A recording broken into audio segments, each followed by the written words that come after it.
સતદેવીદાસ અમરદેવીદાસ, કોઈને ખેતરવાડીઓ કોઈને ગામ ગરાસ, આકાશી રોજી ઉતરે પર બે નકળંગ દેવીદાસ। આ અષાઢી બીજ 2026 પરબધામની અંદર બહુ સારી રીતે અને વ્યવસ્થિત રીતે સનાતન ધર્મને અનુલક્ષીને ઉજવવામાં આવે છે।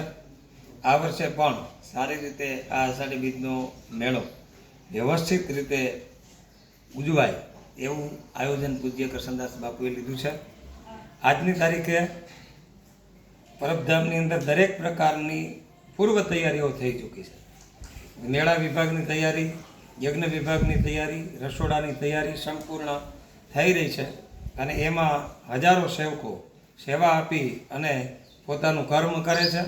અષાઢી બીજના મેળાની અંદર પૂજ્ય બાપુએ સારી રીતે એવું આયોજન કર્યું છે। ભજન, ભોજન અને ભક્તિનો ત્રિવેણી સંગમ રચાઈ રહ્યો છે અને આ સારી રીતે અત્યારે સંપૂર્ણ પૂર્વ તૈયારી થઈ રહી છે। રસોડાના 1 થી 5 નંબરના દરેક રસોડામાં ધમધમે ત્યાં સુધી બધી સંપૂર્ણ તૈયારી પૂજ્ય બાપુએ કરી છે અને અષાઢી બીજના મેળાની અંદર લાખો માણસો આ સ્વયંભૂ મેળામાં ઉપસ્થિત થાય છે।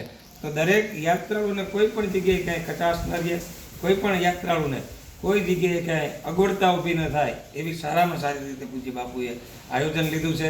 પૂર્વ તૈયારી આજની તારીખે સંપન્ન થઈ રહી છે। આગામી તારીખ 15 અને 16 2 દિવસનો ઉત્સવ છે। 16/7/2026 ગુરુવારના રોજ અષાઢી બીજનું ઉજવવામાં આવશે। પૂજ્ય બાપુના હાથે લોકમેળાને ખુલ્લો કરવામાં આવશે।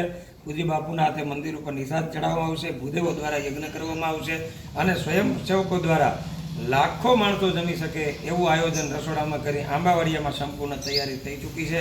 એટલે આવા આ સ્વયંભૂ મેળામાં દરેકે આવવું એવો અનુરોધ પૂજ્ય કરશનદાસ બાપુએ કરેલો છે।